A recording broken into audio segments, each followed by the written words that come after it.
부끄러워하지 아니하니라. 아멘. 10월 30일 수요일입니다. 오늘은 창세기 2장 18절부터 마지막 25절까지 말씀입니다. 한 몸을 이룰지라. 한 몸을 이룰지라. 드디어 2장이 이제 끝납니다. 오늘 본문은 하나님께서 그 아담의 갈비뼈를 뽑아가지고 그를 돕는 배필인 하와를 만드시고 둘이 한 몸을 이루어 가정을 이루라. 이렇게 말씀하시는 내용이죠. 흔히 이제 결혼과 가정에 대한 이야기로 이렇게 이해를 합니다. 이 성경에서 가장 신비하고 오묘한 부분을 찾으라고 그러면 저는 여기를 꼽고 싶어요. 정말 아주 신비하고 오묘스러운 하나님의 그 측량할 수 없는 그 지혜가 담겨 있는 그런 부분이에요. 그래서 오늘 이 부분을 잘 이해하면 우리가 이 땅을 살 때 우리의 가정을 이해할 수 있고 또 이 땅을 사는 동안 우리가 천국을 바라보는 삶이 뭔지를 이해할 수 있고 동시에 예수 그리스도와 교회가 뭔지를 이해할 수 있는 그런 부분이에요. 저도 사실은 이 부분을 좀 더 깊은 연구를 좀 하고 싶은 부분, 제가 아마 박사학위 논문을 쓴다면 이 부분을 가지고 쓸 것 같아요. 굉장히 아주 오묘하고 신묘하고 신비하고 하나님의 그 측량할 수 없는 그런 신비가 이 속에 담겨 있는 성경 전체의 이야기를 여기서 지금 첫 단추를 꿰고 있다, 이렇게 말할 수가 있습니다. 자, 오늘 본문은 이렇게 시작하죠. 여호와 하나님이 이르시되 사람이 혼자 사는 것이 좋지 못하니 내가 그를 위하여 돕는 배필을 지으리라 하시니라. 1장에서 하나님께서 천지 만물을 창조하시고 인간을 창조하시고 보시기에 심히 좋았더라, 이렇게 끝냈잖아요. 보시기에 심히 좋았더라.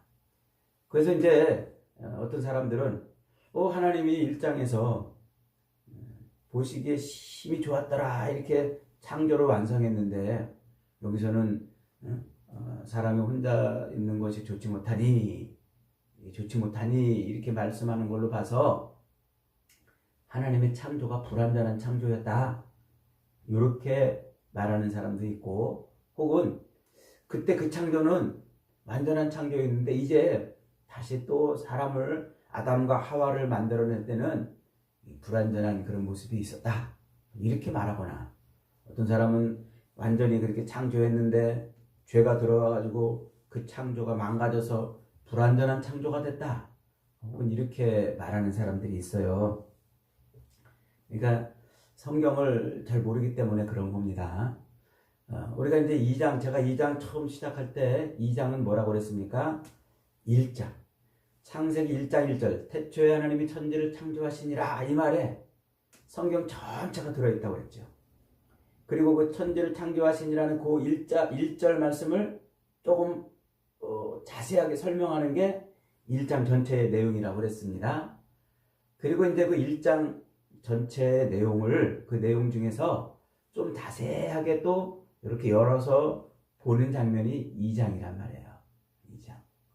그러니까 지금 2장의 이 부분은 1장의 27절에서 하나님의 형상과 모양을 따라 사람을 만들되 남자와 여자를 만들었다 그랬잖아요. 그 남자와 여자를 만드는 장면을 이렇게 좀 더 확대해가지고 돋보기 들여다보듯이 들여다보는 내용이 바로 이 내용이에요. 그러니까 하나님이 1장 마지막 절에 보시기에 심히 좋았더라 라는 말이 선포되기 전에 남자와 여자를 만드실 때 그 장면이 어떤 건가, 그거를 세밀하게 보는 내용이 바로 지금 오늘 본문이에요. 그러니까 1장 마지막 31절에서 보시기에 심히 좋았더라, 이 말로 끝나고 나중에 또 뒤에 와가지고 보시기에 좋지 않다, 이렇게 말씀하고 있는 내용이 아니고, 이 2장 내용은 1장 27절에 들어있는 그 내용이기 때문에 하나님의 창조는 완전하고 보시기에 심히 좋은 그런 상태로 만들어졌다는 얘기입니다. 그거를 혼동하면 안 돼요. 그걸 헷갈리면 안 돼요. 그러니까 지금 오늘 우리가 읽은 이 본문은 여섯째 날 사람을 만들 때 그 내용을 좀 더 자세하게 설명을 해주고 있는 것이다. 이렇게 이제 보면 됩니다. 자, 요게 이제 그렇게 1장에서는 하나님이 천지를 창조하실 때 완전히 창조하시고 보시기 심히 좋았더라 이렇게 말씀했는데, 여기서는 혼자 거하는 것이 좋지 못하다 이렇게 오해를 하게 되는 이유가 뭐냐면 2장 8절에 하나님께서 사람을 만드시고 어떻게 하셨습니까? 여호와 하나님이 동방의 에덴 동산을 창설하시고 그 지으신 사람을 거기 두시니라 이랬잖아요. 그때 그 사람이라는 말이 아담이라는 말이에요. 아담. 그 이제 히브리어 원어로 아담. 아담아에서 아담을 만들어낸 겁니다. 그래서 그 아담을 만들어 냈는데 그 2장 8절에서는 그 아담이라는 말을 사람이라고 번역을 했어요. 그리고 이제 2장 오늘 우리가 읽었던 이 본문의 19절 이하에서는 똑같은 단어 아담을 사람이라고 번역을 안 하고 전부 아담 이렇게 번역을 해놨어요. 같은 단어인데 발음을 히브리어로 똑같이 아담이라고 발음을 하는데 여기서는 아담을 사람이라고 번역을 해놓고 여기서는 아담이라고 그냥 해놓은 거예요. 사람이라고 안 해놓은 거예요. 그러니까 마치 이게 사람을 창조한 것과 아담과 하와를 창조한 건 또 다른 창조인 것처럼 그리고 오해를 하게 만들었단 말이에요.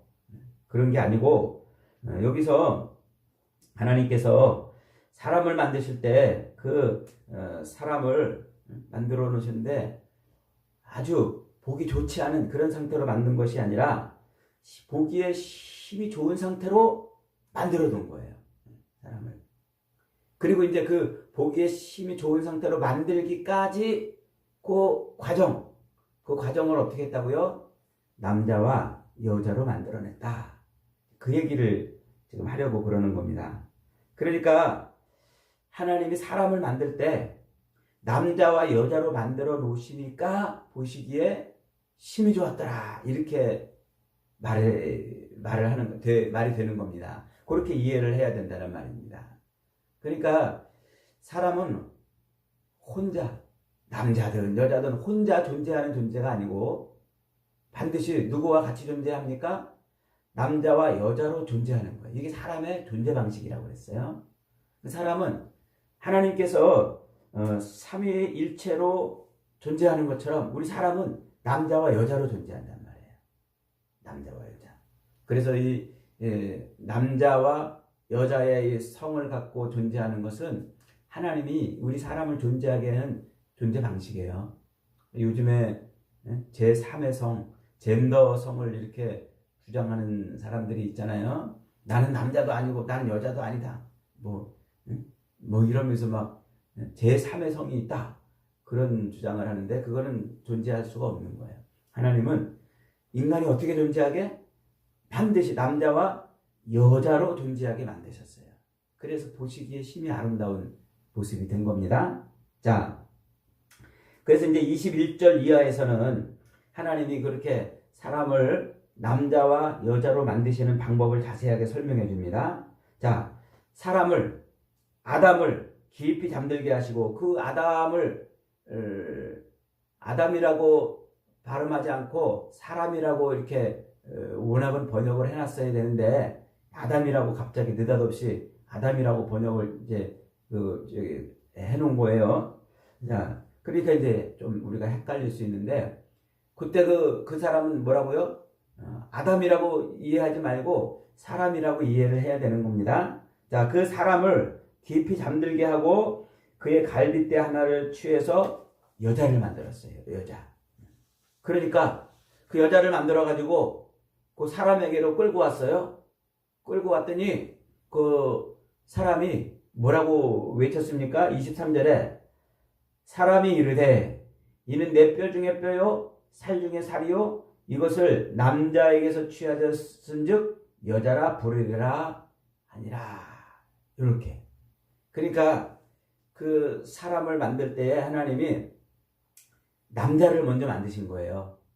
남자를 만드시고 그 남자에게서 갈비뼈를 뽑아가지고 여자를 만드신 거예요. 그래서 그 남자를 아담이라고 부르고 여자를 하와라 이렇게 이제 칭하는데, 그 아담이 자기 갈비뼈로 만들어진 그 하와를 볼 때 뭐라고 그랬다고요? 저것은 남자에게서 취하였은즉 여자라 하리라 이렇게 말했단 말이에요. 그러니까 이쉬, 남자라는 말은 이쉬라는 말이에요. 이쉬에게서 취하였은즉 이샤, 여자라고 부르리라. 지금 같은 언어를 써가지고 이렇게 말하는데, 남자라는 말은 힘 혹은 능력 이런 것을 의미하는 말이에요. 또 이샤라는 말은 나오다 혹은 취하다 이런 말이에요. 그러니까 남자에게서 여자가 나온 거예요. 남자에게서 여자가 나왔다는 말은 여자는 남자 없이는 존재할 수가 없어요. 굉장히 중요한 말이에요. 여자는 남자 없이는 존재할 수 없다는 것을 지금 성경이 분명히 못 받고 있어요. 아유, 뭐 남자도 뭐 여자 없이는 안 태어났지 않습니까? 지금 그 말을 하는 게 아니에요. 굉장히 그거보다 더 중요한 말을 하는 겁니다. 자, 남자는 여자 없이 존재할 수 없다. 동시에 여자가 있어야 남자가 존재하는 거예요. 그러니까 남자와 여자는 서로 없어서는 안 될, 반드시 있어야만 되는 존재라는 거예요. 이게 지금 하나님이 남자와 여자를, 사람을 남자와 여자로 창조하신 그 목적입니다. 그래서 하나님의 존재 방식이 삼위일체라고 그랬잖아요. 성부 하나님, 성자 하나님, 성령 하나님이 동일한 한 하나님이신데, 동일한 본질을 가지고 계신 한 분이신데 삼위로 계신단 말이에요. 우리 사람도 남자나 여자나 동일해요. 남자에게서 여자가 나왔지만 남자와 여자는 서로 종속된 관계가 아니라 아주 완전한 동일한 본질적인 존재란 말이에요. 본질적인. 그래서 삼위일체, 사랑을 기반으로 한 상호 내재적 관계로 하나님이 존재하시는 것처럼 사람도 사랑을 기반으로 한 상호 내재적 관계로 존재하는 거예요. 이게 남자와 여자로 있는 거예요. 그래서 남자 없이는 여자도 없고 여자 없이는 남자도 존재할 수가 없어요. 그러면 사람이 아닌 거예요. 사람이 아닌 거예요. 자, 그런데 이제 재미있게도 하나님께서 여자를 만드실 때 남자의 갈비뼈를 뽑아서 만들어요. 갈비뼈. 요 갈비뼈는 이제 이쪽에 12개, 이쪽에 12개, 24개, 남자의 갈비뼈는 이렇게 24개로 돼 있어요. 근데 이 갈비뼈가 하는 일은 뭡니까? 심장과 폐를 보호하는 일을 해요. 심장과. 그러니까 생명을 지키는 일을 하는 거예요. 생명을 품고 있는 거예요. 그래서 히브리인들은 이 갈비뼈를 뭐라고 이해했냐면 생명을 담고 있는 그릇이라고 봤어요. 이 갈비뼈를. 이렇게 양쪽에 12개씩 24개 생명을 담고 있는 그릇, 그렇게 생명을 품고 있는 그릇으로 이렇게 봤다는 말이에요. 이것은 여자가 남자의 생명을 품고 있는 거예요. 그리고 여자가 없이는 생명이 나올 수 없다는 거예요. 여자가 없이는. 그러니까 남자의 생명을 누가 품고 있어요? 여자가 품고 있고, 여자가 없이는 생명이 나올 수가 없는 거예요. 어마어마한 진리를 지금 이렇게 남자와 여자로, 그리고 그 여자를 만드는 방식으로 하나님이 지금 설명해내는 거예요. 이게 정말 신비한, 아주 오묘하고 신비한 섭리입니다. 자, 그러니까 하나님께서 사람을 만드시고 생육하고 그들에게 복을 주어 생육하고 번성하고 땅에 충만하라 말씀하셨죠? 그 생육하고 번성하고 땅에 충만하기 위해서는 남자와 여자로 존재해야 돼요. 그래서 남자에게서 여자가 나오고 여자가 생명을 잉태해내는 거예요. 여자가 생명을 잉태해내는. 그러니까 하나님의 창조 질서는 바로 이 남자와 여자를 통해서 이루어지고 그 창조 질서를 통해서 하나님은 생명을 잉태해가는 그런 일을 만들어내시는 거예요. 야, 하나님이 어떻게 이런 거를 다 생각하셨을까요? 전지하신 분이시니까 생각하셨겠죠. 이게 생각하면 신비해, 정말 신비하고 신비한 일이에요. 남자에게서 여자가 나오고 여자에게서 생명이 탄생되는 이것은 정말 우리의 그 이성으로 다 측량할 수 없는 신비 중에 신비인 거예요. 하나님의 창조 명령, 생육하고 번성하고 땅에 충만하라는 이 명령을 그래서 남자와 여자로 존재할 때 그것이 성취되는 거예요. 요즘에 동성애 주장하는 사람들 많잖아요. 왜 동성애가 하나님은 왜 동성애를 죄라고 그럽니까? 그 하나님의 창조 명령을 어긴 거예요. 생육하고 번성이 안 돼요. 남자끼리 어떻게 생육하고 번성이 됩니까? 여자끼리 어떻게 생육하고 번성이 됩니까? 그러니까 동성애는 하나님의 창조 명령을 거부하고 거절하는 것이기 때문에 그래서 성경은 하나님은 자꾸 그것을 죄라고 지적하는 거예요. 반드시 남자와 여자로 있어야 그래야 생명이 출생하고 탄생하는 거예요. 그렇게 하나님은 이제 만들어 놓으신 거죠. 자, 이렇게 하나님이 남자와 여자로 만들어 놓으시고 갑자기 이제 24절에서 뭐라고 말하십니까? 24절 한번 읽겠습니다. 시작. 이러므로 남자가 부모를 떠나 그의 아내와 합하여 둘이 한 몸을 이룰지로다. 갑자기 둘이 결혼해라. 가정을 이루어라. 지금 이 얘기를 하고 있어요. 결혼과 가정에 대한 아주 놀라운 선언이죠. 자, 지금 아담이 부모가 있나요? 하와에게 지금 부모가 있나요? 그들은 하나님이 지금 만들어낸 존재들이기 때문에 육신적 출생 방법으로 태어나는 부모가 없어요. 그런데 갑자기 하나님이 왜 아담과 하와를 만들어 놓으시고 부모를 떠나 한 몸을 이루고 그렇게 가정을 이루라고 지금 말씀하고 있는 걸까요? 이게 아주 하나님의 정말 신비를 담은 거예요. 이 구절은 너무 중요해요. 이 구절에다가 좀 이렇게 밑줄을 좀 이렇게 쳐놓으시기를 바랍니다. 우리 이제 인류학에서는 가정은 진화의 산물이라 이렇게 말해요. 가정이라는 것은 사회 발전의 소산이고 인간이 만들어낸 거라는 거죠. 하나님이 만든 게 아니라 인간이.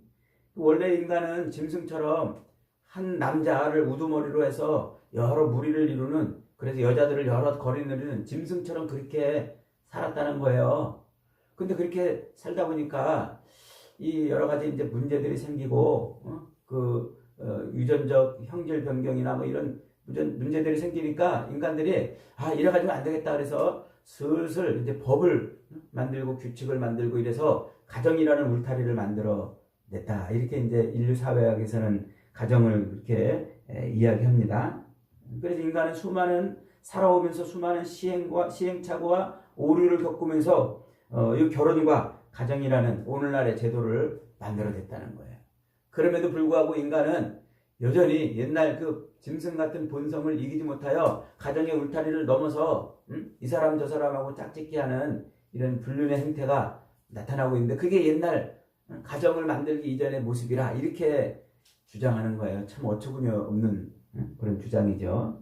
오늘 본문은 결코 가정이 진화의 산물도 아니고 사회 발전의 소산도 아니에요. 인간이 만들어낸 것이 아니란 말이에요. 오직 하나님이 만드신 거예요. 가정을. 그리고 하나님은 이렇게 부모를 떠나서 한 몸을 이루고 가정을 만들어낸 이 하나님의 선언은 단순히 인간으로 하여금 결혼하고 살아라. 너네 생육하고 출생하고 번창하려면 결혼하고 살아야 된다. 그걸 말하려는 것이 아니라는 거예요. 우리가 이걸 놓치면 안 돼요. 단순히 그냥 남녀 간의 결합, 결혼이 남녀 간의 결합이고 가정은 그저 생육하고 번성하는 역할을 하는 곳임을 말하려는 것이 그것이 아니라는 겁니다. 이 선언은 이 땅에 육신으로 오셔서 자기의 신부를 만들어내시는 예수 그리스도와 교회를 예표하고 있는 하나님의 그 구속을 예표하고 있는 어마어마한 말씀인 거예요. 그리스도의 신부인 교회가 이 땅에 어떻게 탄생할 것이며 그 교회를 통해서 가정의 표상인 하나님의 나라, 그 나라가 어떻게 완성이 되며 교회들, 그리스도의 신부인 교회들은 이 땅을 사는 동안 어떻게 살아야 되는지를 보여주는 그런 말씀이란 말이에요. 그래서 가정은 단순히 생물학적으로 출산을 하고 또 양육을 위한 공동체가 아닌 하나님께서 완전히 이루실 하나님의 나라, 그 완전한 하나님의 나라의 백성들을 잉태해내고 출산하는 아주 매우 중요한 기능을 하고 있는 거예요. 그게 가정이고 그게 교회입니다. 다시 말해서 결혼과 가정은 육신을 가지고 이 땅의 세계를 살아가는 인간들에게 천국을 이해하는 모형이 되고 천국의 삶의 원리를 훈련하고 연습하는 장이 된다는 말이죠. 그리고 그런 것을 통해서 그리스도와 신비한 연합, 신랑 되신 예수 그리스도와 교회가 어떻게 신비한 연합으로 하나님의 나라가 되는지 그걸 지금 말하려고 하는 거예요. 그러니까 이 구절은 단순히 인간이 이제 인간은 결혼해서 가정을 꾸리고 출산하고 그렇게 사는 존재가 되거라 하는 그 얘기를 하고 있는 얘기가 아니라 이 말이죠. 그래서 신약 성경에서 사도 바울은 이 결혼을 통해서 가정을 이루는 남자와 여자에게 이렇게 말씀하세요. 에베소서 5장 22절로 31절입니다. 긴 내용인데 잘 들어보세요. 이 말을 에베소서 5장에 사도 바울이 결혼에 대한 그리고 가정에 대한 이야기를 하는 요거를 잘 이해하면 오늘 이 말을 이해할 수가 있어요. 한번 들어보세요. 5장 22절부터 제가 읽습니다. 아내들이여 자기 남편에게 복종하기를 주께 하듯 하라. 이는 남편이 아내의 머리됨이 그리스도께서 교회의 머리됨과 같으니 그가 바로 몸의 구주시니라. 그러므로 교회가 그리스도에게 하듯 아내들도 범사에 자기 남편에게 복종할지니라. 남편들아 아내 사랑하기를 그리스도께서 교회를 사랑하시고 그 교회를 위하여 자신을 주심같이 하라. 이는 물로 씻어 말씀으로 깨끗하게 하사 거룩하게 하시고 자기 앞에 영광스러운 교회로 세우사 티나 주름 잡힌 것이나 이런 것들이 없이 거룩하고 흠이 없게 하려 하심이라. 이와 같이 남편들도 자기 아내 사랑하기를 자기 자신과 같이 할지니 자기 아내를 사랑하는 자는 자기를 사랑하는 것이니라. 누구든지 언제나 자기 육체를 미워하지 않고 오직 양육하여 보호하기를 그리스도께서 교회를 하심과 같이 하나니 우리는 그 몸의 지체임이라. 그러니까 지금 남자와 여자가 결혼해서 가정을 꾸렸잖아요. 그러면서 이제 남편과 아내들에게 그 결혼 생활을 어떻게 해야 된다 하고 이렇게 설명하는 내용인데 자꾸 그 결혼 생활을 설명하는 내용을 뭐에다 갖다 자꾸 비유하고 있어요? 예수님과 교회와 관계에 자꾸 비유하고 있어요. 그래서 교회의 머리가 예수님인 것처럼 여자의 머리는 남자가 되고 남자의 머리는 교회가 되고 또 예수님이 자기 교회를 위해서 그렇게 죽음으로써 교회를 만들어냈던 것처럼 남자도 그렇게 자기 생명처럼 여자를 아끼라. 지금 이런 말을 하고 있어요. 그러면서 끝에 아주 신비한 이야기를 덧붙였어요. 31절, 32절 제가 읽습니다. 그러므로 사람이 부모를 떠나 그의 아내와 합하여 둘이 한 육체가 될지니 이 비밀이 크도다. 나는 그리스도와 교회에 대하여 말하노라. 이렇게 말하고 있어요. 가정을 이야기하고 있는 건 줄 알았더니 창세기 오늘 우리가 읽은 2장 25절, 24절 말씀을 또 갖다가 붙여놓고 이게 신비한 일이니 이 비밀이 크도다. 나는 지금 교회와 그리스도에 대하여 말하고 있노라. 이렇게 말하고 있단 말이에요. 그러니까 남자와 여자가 서로 결혼해가지고 한 가정을 꾸려서 그 가정 생활을 어떻게 해야 되는지를 설명하고 있는 건 줄 알았더니 그 얘기가 무슨 얘기였다는 거예요. 그리스도와 교회의 모습을 설명하고 있었다는 거예요. 그러니까 그리스도와 교회, 예수님과 그 교회의 그 존재 방식이 곧 남자와 여자로 존재하는 방식이고 그들이 가정을 꾸리고 사는 삶의 모습이 곧 그리스도와 교회의 모습이었다. 지금 그 얘기를 하고 있는 거예요. 아내는 남편에게 주께 복종하듯 복종하며 남편은 아내 사랑하기를 그리스도께서 교회를 사랑하시고 교회를 위해 자신을 주신같이 사랑하라. 최고의 가정생활을 하라는 명령처럼 보였는데 그게 오늘 끝자락에 사도 바울이 그 에베소서 5장 그 끝자락에 오늘 본문 2장 24절을 딱 갖다 붙여놓고 나는 지금 교회와 그리스도에 대해서 말하고 있노라. 이 놀라운 비밀, 이 비밀이 엄청 크도다. 지금 이렇게 말하고 있는 거예요. 가정에 대한 이야기를 하면서 우리 육신의 삶을 사는 가정에 대한 이야기를 하는 듯 하면서 그리스도의 몸인 교회와 그리스도의 이야기를 지금 하고 있다는 거죠. 그러니까 이 남자와 여자가 결혼하는 이 결혼은 그리스도와 교회의 신비한 연합이라는 거예요. 예수 그리스도께서 어떻게 자기 백성인 교회와 연합을 이룰 것인지를 그 얘기를 지금 하고 있다는 거예요. 그래서 가정은 바로 천국의 왕이신 그리스도와 그분의 신부인 천국의 백성인 교회와의 그 모형을 만들어 놓으신 거란 말이죠. 그러니까 하나님께서 남자와 여자를 창조하시고 그들로 가정을 이루게 하신 것은 그 가정을 통해서 그저 천세만세 생육하고 번성하며 살게 하시려는 게 아니라 그걸 통해서 그리스도와 교회를 이해시키려고 그랬다는 거예요. 육신으로 이 땅에 오신 예수 그리스도와 그 예수 그리스도의 십자가 죽으심과 부활로 만들어지는 그 교회를 이해시키기 위해서 이 땅에 가정을 만들어놨다. 이 얘기입니다. 그러니까 오늘날 우리 가정은 뭐예요? 이게 그리스도와 교회의 신비한 연합을 이해하는 아주 중요한 장인 거예요.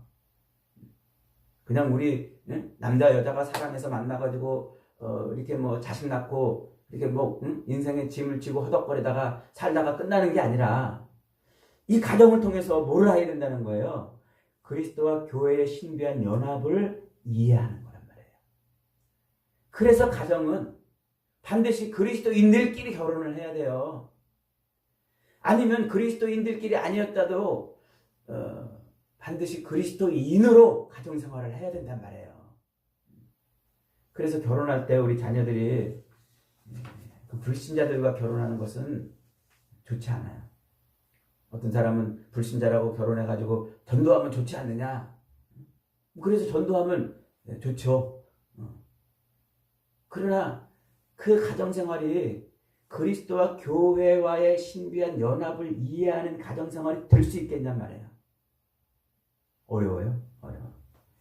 창조주이신 예수님께서 이 땅에 육신을 입고 오신 이유는 완전하신 하나님의 나라를 이루기 위함입니다.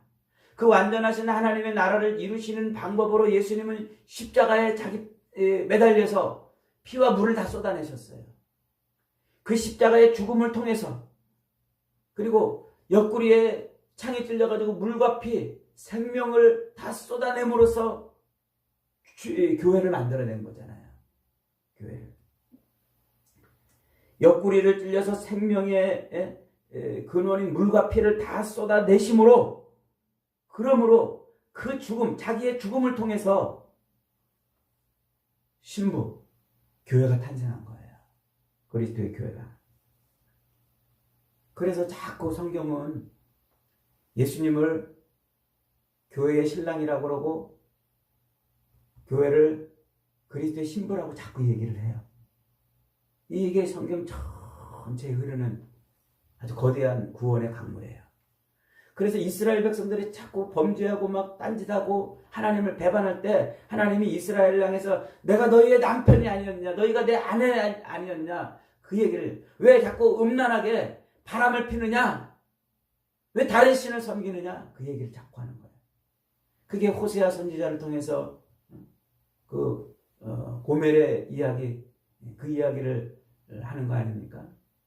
솔로몬을 통해서, 최고의 지혜자인 솔로몬을 통해서 왕과 여인의 사랑을 통해서 그리스도와 신부, 다시 오실 그리스도와 기다리는 신부의 모습을 이 아가서를 통해서 완벽하게 그려낸 거예요. 자꾸 성경을 통해서 그리스도를 신랑으로, 우리는 신부인 교회로 그렇게 묘사를 해내는 거예요.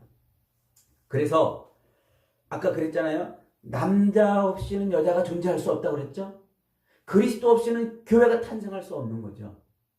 그래서 이 땅에 오신 예수님은 자꾸 그 교회로 말미암아 자신이 존재한다고 그렇게 설명을 해요. 사도 바울이 에베소서 1장 23절에서 이렇게 말합니다. 제가 읽어봅니다. 교회는 그의 몸이니 만물 안에서 만물을 충만케 하시는 자의 충만이니라, 이렇게 말해요. 요거를 번역이 아주 좋은 잘된 번역인데, 요거를 좀 더 이해하기 쉽게 원어를 아주 직역을 해놓으면은 이런 말이에요. 만물을 충만케 하시는 자이신 예수님은 반드시 교회를 통해서만 충만함을 유지한다, 이 말이에요. 교회 없이는 예수님의 충만이 있을 수가 없는 거예요. 교회 없이는. 그래서 교회를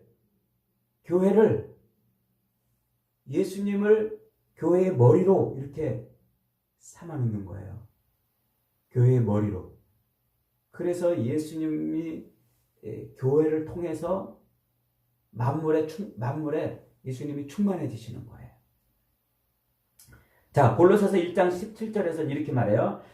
또한 그가 만물보다 먼저 계시고 만물이 그 안에서 함께 섰느니라. 그는 몸인 교회의 머리시라. 그가 근본이시요 죽은 자들 가운데서 먼저 나신 이시니 이는 친히 만물의 으뜸이 되고자 하느냐. 아버지께서는 모든 충만으로 예수 안에 거하게 하시고 그의 십자가의 피로 화평을 이루사 만물 곧 땅에 있는 것들이나 하늘에 있는 것들이 그로 말미암아 자기와 화목되게 되기를 기뻐하셨다.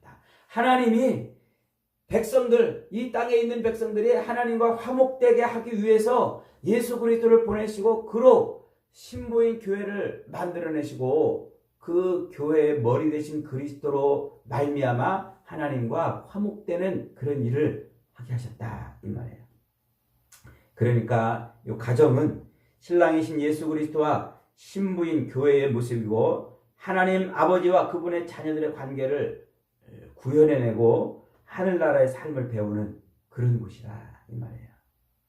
그래서 이 가정이 그렇게 하나님 나라를 경험하는 곳이 되고 하나님의 구원을 이해하는 그런 곳이 되면서, 그러면서 동시에 이게 요한계시록 19장 그리고 22장에서 이제 신랑 되신 예수 그리스도와 신부인 우리가 혼인잔치하는 것으로 완전한 하나님의 나라를 이루는 것으로 그렇게 성경이 끝나고 있다는 것이죠. 이거 다 하지 못했는데 시간이 다 갔네요. 내용은 많은데 하여튼 이 정도만 하겠습니다. 여러분, 사람이 이렇게 남자 여자가 서로 사랑해서 결혼해서 가정을 이루고 사는 것은요, 그냥 그 가정 생활로 끝나는 것이 아니라 그 속에서 뭘 배우는 거예요? 그리스도의 그 하나님의 존재 방식인 그 존재 방식을 배우고, 그리고 이 교회의 머리이신 예수 그리스도를 통해서 신부로 우리가 완전한 삶을 살아내는 그걸 훈련하는 곳입니다. 그러니까 교회는 결코 우발적으로 생겨난 게 아니에요. 교회는 어쩌다 생겨난 게 아니라 이미 창세전부터 하나님이 이 교회를 만들어내시기 위해서 그렇게 작정하시고 준비해 가시고 펼쳐나가신 거예요. 이것을 사도 바울이 신비라고 그러잖아요. 신비한 일이라고 말이죠. 아담의 갈비뼈를 통해서 하와가 나왔다는 사실은 그리스도의 신부인 교회는 오직 예수 그리스도에게서만 나오는 거예요. 그리고 예수 그리스도를 통해서만 나온 그 신부는 생명을 잉태한, 생명을 담는 그릇이에요. 그래서 교회가 생명을 담는 그릇이란 말이에요. 그래서 교회는 뭐를 해야 되냐? 교회는 이 땅에 있는 동안 자꾸 예수 그리스도를 통한 생명을 자꾸 창조해내야 돼요. 태어나게 해야 돼요. 그래서 예수 믿는 사람들을 점점 많아지게 그리스도의 백성을 자꾸 창조해내는 거란 말이에요. 그래서 이 땅에 교회가 존재하는 거예요. 저와 여러분이 그래서 존재하는 거예요. 저와 여러분이 교회라면요, 그리스도의 신부인 교회라면 뭐를 담고 있어야 된다고요? 생명을 담고 있어야 돼요. 그래서 우리는 자꾸 사람들에게 전도하고 사람들을 자꾸 그리스도에게로 오게 하는 생명을 창조하는 일을 해내야 돼요. 그게 오늘 저와 여러분들이 교회로 존재하는 이유고 또 목적입니다. 사랑하는 여러분, 오늘도 저와 여러분이 이 땅에 어쩌다 태어난 존재가 아니라, 우연히 태어난 존재가 아니라 이미 창세전부터 하나님이 우리를 이 땅에 보내시기로 작정하셔서 여기에 온 줄 믿습니다. 오늘 저와 여러분들은 신랑 대신 그리스도의 신부로서 생명을 잉태하고 출산하는 그런 삶을 살아내고 정결한 그리스도의 신부로 살다가 이 땅에 다시 오시는 신랑 되신 주님을 거룩하게 만나는 복된 인생들 다 되시기를 주님의 이름으로 축복합니다.